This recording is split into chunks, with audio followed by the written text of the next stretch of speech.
MSP समेत अन्य मांगों को लेकर किसानों का दिल्ली कूच का जो मोर्चा है यानी जो मार्च है वो शुरू हो चुका है। सोमवार को केंद्र सरकार से वार्ता विफल होने के बाद किसानों ने डेडलाइन जो दी थी उसे क्रॉस होने के बाद मंगलवार यानी कि 13 फरवरी को दिल्ली की ओर कूच करना शुरू किया और इस आंदोलन में कई किसान यूनियन के शामिल हैं इसमें और इसका आह्वान संयुक्त किसान मोर्चा, गैर राजनीतिक और किसान मजदूर मोर्चा ने किया।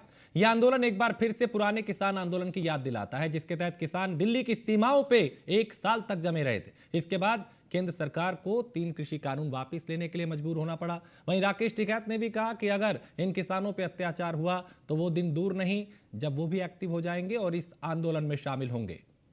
और हमारे साथ राकेश टिकैत इस वक्त सीधा जुड़ चुके हैं, उनसे बात करते हैं। राकेश जी, एक बार फिर किसान दिल्ली कूच की तैयारी में हैं। हरियाणा और पंजाब बॉर्डर पे क्या हालात है वो आपको मालूम है, लेकिन राकेश टिकैत इस बार कहीं नजर नहीं आ रहे, वो कहां है? संयुक्त मोर्चे का कल 16 तारीख में भारत बंद का आह्वान है। देश में बहुत किसान संगठन हैं पूरे देश भर में जी। वे अलग अलग जगह पे अपने आंदोलन कर रहे हैं और हमारा जो है किसान संयुक्त मोर्चे का जो किसान संयुक्त मोर्चा दिल्ली वाले बॉर्डर पर था वो सब इकट्ठा था उस टाइम पे। आज भारत सरकार ने बहुत से किसान संगठनों में तोड़फोड़ की है। हमारा कल भारत बंद का है और उसके बाद में 17 तारीख को एक मीटिंग है वो बुलाई है कि जो पंजाब में ये हो रहा है इसके ऊपर पूरी चर्चा होगी और आगे कैसे आंदोलन की रूपरेखा बनेगी वो 17 तारीख में तय करेंगे। चूंकि राकेश जी पिछली बार जब दिल्ली में किसान आए थे तो आप चूंकि सबसे आगे आपका नाम था, हमने खुद उसको कवर किया, लेकिन इस बार क्या चूंकि किसान वही है, मांग सबकी वही है, एमएसपी कानून, स्वामीनाथन आयोग की सिफारिश और तमाम वही मांगे हैं कि किसानों पे मुकदमे वापिस हों, फिर ये अलग अलग क्योंकि हमारा संगठन अभी ग्रामीण भारत बंद करेगा, दूसरे संगठन कह रहे हैं हम दिल्ली कूच करेंगे, यानी संगठनों में भी तालमेल की कमी है। हाँ, तालमेल की कमी है, संगठनों में भी तालमेल की कमी है।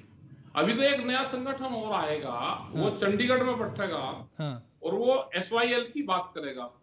जैसे ही वो संगठन एसवाईएल की बात करेगा, पंजाब का पानी हरियाणा में जा रहा है तो और नुकसान होगा। और क्या वो ये नहीं लगता कि वो पॉलिटिकल सिस्टम उसको करवाएगा कि जो पंजाब और हरियाणा का किसान एक जगह आंदोलन करता था उसमें टूट और नहीं पड़ेगी। तो हम ऐसे मूवमेंट को, जैसे जो अगर चंडीगढ़ में इस तरह का मूवमेंट शुरू होगा तो हम उसका कोई सपोर्ट उस मूवमेंट का नहीं करेंगे।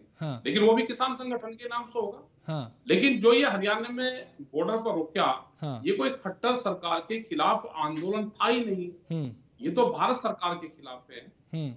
भारत सरकार से किसान अपनी डिमांड कर रहा है, जो एमएसपी गारंटी कानून है उसकी डिमांड कर रहा है। जिस तरह से वहां पे गोलाबारी हुई है वो एक अत्याचार है और ये धीरे धीरे अगर सरकार बैठ के समझौता नहीं करेगी तो ये आंदोलन आगे बढ़ेगा। राकेश जी, आपने जो ये महापंचायत बुलाई है इसमें किन मुद्दों पे चर्चा होगी? नहीं, मुद्दे सबके सेम है। मुद्दा कोई अलग नहीं है, मुद्दे सबके मुद्दे सेम है। तो ऐसे में चूंकि अभी सरकार ने एक तरफ तो जो किसानों के मसीहा चौधरी चरण सिंह उनको भारत रत्न दिया, स्वामीनाथन उनको भारत रत्न देने का ऐलान किया, जो दोनों जिन्होंने किसानों के लिए काम किया, और फिर अभी जो आरएलडी किसानों की आवाज उठाती थी पश्चिमी उत्तर प्रदेश में वो भी एनडीए में हो गई। तो क्या किसानों को एक तरीके से सरकार ने अपने पाले में लिया है और अभी ये नैरेटिव बन रहा है कि सिर्फ पंजाब के किसान कर रहे हैं, बाकी कोई कुछ नहीं कर रहा? कोई सरकार के पाले में कोई किसान जागा ही नहीं, वो गलत फहमी निकाल दो। ये किसान ना किसी रतन से बचे, ये किसान बचेगा भाव से। ठीक है जी, ना सरकार बहकाने का काम करें। और जो लोग चले गए तो पॉलिटिकल लोग हैं, पॉलिटिकल आदमी को जहां उनको ठीक लगता है वो चले जाते हैं। ये संगठन नॉन पॉलिटिकल है, सारे संगठन। ये कोई चुनाव नहीं लड़ते। ठीक है जी, और ये देश जो बचेगा वो आंदोलन से बचेगा।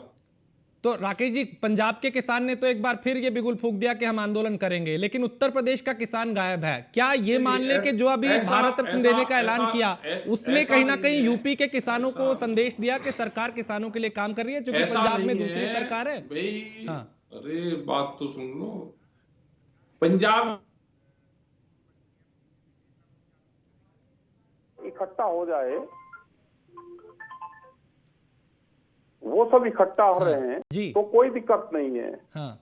पंजाब के किसान कई ग्रुपों में बटे हुए हैं और पिछले 2 साल से प्रयास चल रहा है कि जो भी कॉल दो वो सब इकट्ठे होकर, लेकिन कुछ लोग 2 दिन पहले चल दिए, कुछ लोग 2 दिन बाद में चलेंगे, ये मामला है। तो अभी आप ये कह रहे हैं कि चूंकि 16-17 तारीख को भारत बंद का भी ऐलान है, पंचायत भी बुलाई गई है, इन्हीं मुद्दों को लेके आप भी तैयारी कर रहे हैं दिल्ली कूच की? क्या होगा वो तो आने वाला टाइम बताओगा। हाँ। वो तो आने वाला टाइम बताएगा कि क्या रहेगा, किस तरह से वो होगा। हाँ। लेकिन हम जो ये मूवमेंट चल रहा है, इस मूवमेंट पर नजरें बनाए हुए हैं। राकेश जी, पिछली बार जब दिल्ली में किसान एकजुट हुए तो उत्तर प्रदेश के किसान बहुत थे, खासकर पश्चिमी उत्तर प्रदेश के, लेकिन इस बार चूंकि जयंत चौधरी अब एनडीए के हो गए, उधर चौधरी चरण सिंह को भारत रत्न दे दिया, इन सब चीजों का एक संदेश गया है क्या जाटों में, किसानों में? नहीं, ऐसा नहीं है, कोई संदेश नहीं गया। कल भारत बंद रहेगा ना, कल ग्रामीण भारत बंद रहेगा तो उसका असर देगा ना। और अगर इनके साथ में अनजस्टिस होगा, हाँ, तो ना ये किसान दूर है ना हमारे से दिल्ली दूर है। ठीक है, बहुत शुक्रिया राकेश जी, न्यूज़ 1 इंडिया से बात करने के लिए। फिर आपसे बात करेंगे और